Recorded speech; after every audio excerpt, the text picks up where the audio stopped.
Heard that expression, right? If you build a better mousetrap, they'll beat a path to your door. Means I could get rich. Trouble is, improving things can be difficult. Is there an easier way? Well, yes. There's crony capitalism.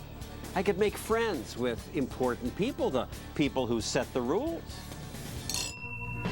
Scratching my back. I know you can do it. So, baby, get to it. Suppose you're in the window business. How do you get a leg up on the competition? Sure would help if government gave you a special tax credit and gave your customers stimulus money to buy your products. It would help even more if somehow you could get the president and the vice president of the United States to say nice things about your company. But come on, that's not possible, is it? No company could be that fortunate. There are three big companies in the window business: Pella, Anderson, and Marvin. Marvin Windows and Doors fit your vision. The recession's been tough on these companies. But then there's also a much smaller company, Sirius Materials.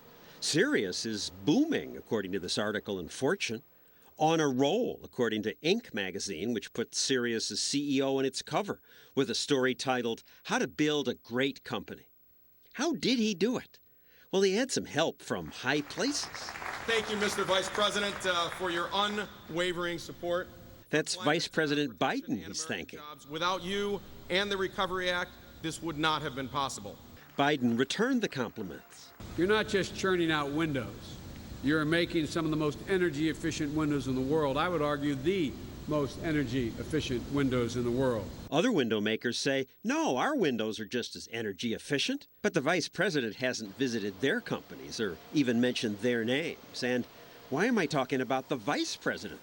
I'm here today representing Sirius Materials. How many company officials get to make introductions like this? It is my distinct honor to introduce the President of the United States, President Barack Obama.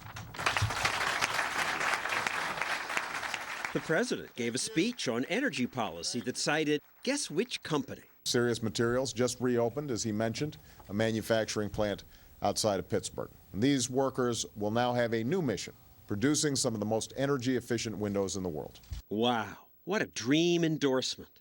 And just last week, the president announced a new set of tax credits for so-called green companies. The only window company on the list? Sirius Materials. This is a story of how a new economy, predicated on innovation and efficiency, is not only helping us today, but in inspiring a better tomorrow. Actually, I think it's a story about crony capitalism. It's almost as if the government and Sirius Materials are partners.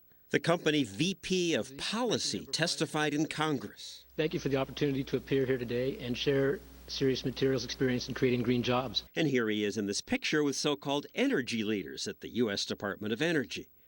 And who's the woman in the middle? Kathy Zoy, who oversees the government's weatherization program. She has big plans for your tax money, as she explained at a conference. Where literally SWAT teams go into neighborhoods and they retrofit every single house and every single business on Main Street. Oh, and I left out a little fact. Kathy Zoy is the wife of the Vice President of Policy of Sirius Windows. So of all the window companies in America, maybe it's a coincidence that the one that gets presidential and vice presidential attention and a special tax credit is one where company executives give thousands of dollars to the Obama campaign, and where the policy director spends nights at home with the Energy Department's weatherization boss. It could be coincidence. And there's apparently nothing illegal about this. In Kathy Zoy's ethics agreement, she did disclose her marriage and says she would recuse herself from any matter that had a predictable effect on her financial interests. But it sure looks funny to me. And it's odd that even the liberal media has so much interest in this one company. Vice President Biden says the stimulus bill's funding for making buildings more energy efficient is expected to drive up demand for the kinds of windows made by Sirius Materials, which has caused the company to ramp up its production. That's how it works. Economic stimulus. Ta-da! Tim Crony has written 2 books on crony capitalism, including one aptly called The Big Ripoff: How Big Business and Big Government Steal Your Money. Dennis Calabrese was chief of staff for a former majority leader of the House. And in that job, he says he saw the ills of crony capitalism firsthand. So what ills are you referring to? Well, John, the American public, I guess, thinks that Congress goes and deliberates serious issues all day and works on major philosophical problems and debate each other. It's the big picture. Right. And really, a typical day in Congress is people from the private sector coming and pleading their cases for help.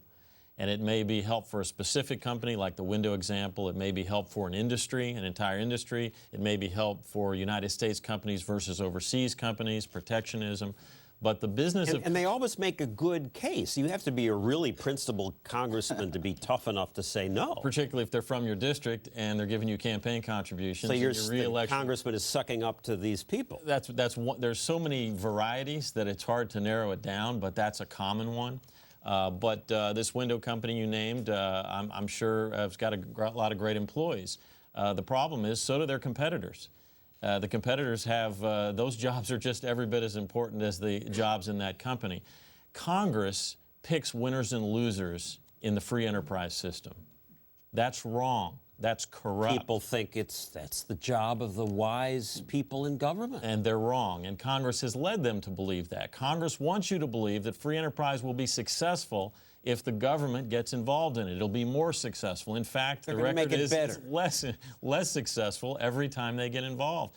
And of course, then it's used to criticize capitalism. Well, look, it doesn't work. It's not fair. It's a self-fulfilling prophecy.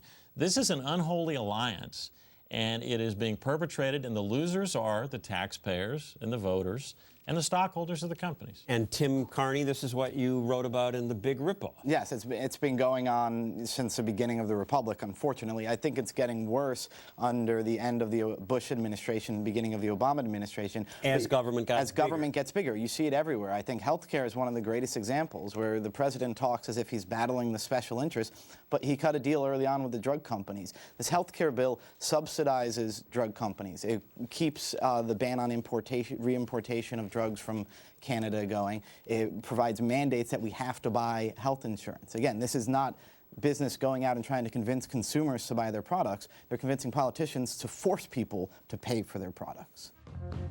Come here, baby. Scratch my back.